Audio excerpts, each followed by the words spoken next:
جب عمران خان صاحب کی گورنمنٹ گئی ہے اور پھر پاکستان پہ ایک زوال آیا ہے، معاشی زوال جسے کہتا ہوں میں، آیا ہے، تو اس کے بعد سے اب جب پیپلز پارٹی نے اپنی آنکھیں کھولی ہیں اور کمپٹیشن بڑھ گیا ہے، کیونکہ عمران خان صاحب کے آنے کے بعد کمپٹیشن بڑھا ہے صوبوں کے اندر، تو جب صوبوں میں کمپٹیشن بڑھا ہے تو پیپلز پارٹی نے سندھ میں، خصوص کراچی میں اور سندھ میں بھی کام دکھایا ہے کر کے، اس میں کوئی ڈاؤٹ نہیں۔ بہت سی چیزیں ایسی ہیں جو فراہم کی گئی ہیں اور آج بھی کراچی میں بہت سے پروجیکٹ چل رہے ہیں۔ اس کی بنیادی وجہ یہی تھا کہ عمران خان صاحب کا فیکٹر، جس نے سوشل میڈیا پہ ایک اسٹرانگ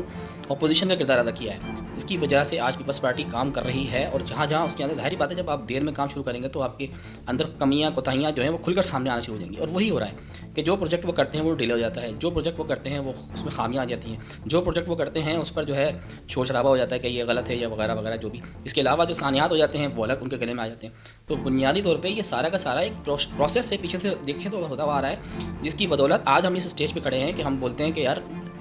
کام کرنے دیا جانا چاہیے، کام کو روکنا نہیں چاہیے، گورنمنٹ کو ہٹانا نہیں چاہیے، نظام کو بدلنا نہیں چاہیے، نظام کو ٹھیک کرنا چاہیے۔ تو اس لیے میں یہ کہنا چاہوں گا کہ بھائی جو بھی حالات ہیں، ابھی جیسے بھی معاملات ہیں، اس سسٹم کو چلنا چاہیے۔ وفاق کبھی بھی نظام نہیں دیتا، وفاق تو ہمیشہ کنٹرول کرتا ہے چیزوں کو، لیکن اس میں بھی کامیاب نہیں ہو پاتا as compare to provincial governments. Provincial government جتنی بھی ہیں، ہماری سندھ گورنمنٹ ہے یا ہماری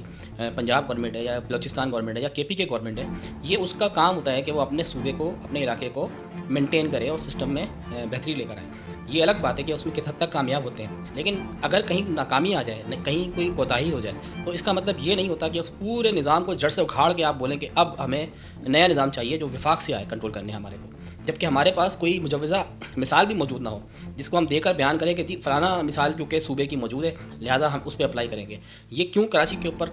ایک طرح سے وہ تجربات کیے جانے ہیں کہ پہلے جو پاورفل جماعت تھی کراچی کی،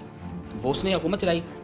ایک عامر کے ساتھ مل کے، عامریت دور میں پاورفل، اتنی پاورفل تھی سیاسی جماعت، اس نے اپنے پاور کا استعمال کیا، سب کچھ کیا، اس کے باوجود کراچی کے حالات بہتر نہیں ہو سکے۔ تو اس کے بعد آج جب کوئی اور سیاسی جماعت حکومت میں آئی ہے، اس میں بھی خامیاں آ رہی ہیں، تو اس کے بعد آپ کیسے نعرہ لگا سکتے ہیں کہ اب ہم صرف وفاق کے حوالے کریں گے کراچی؟ دس از ناٹ فیئر۔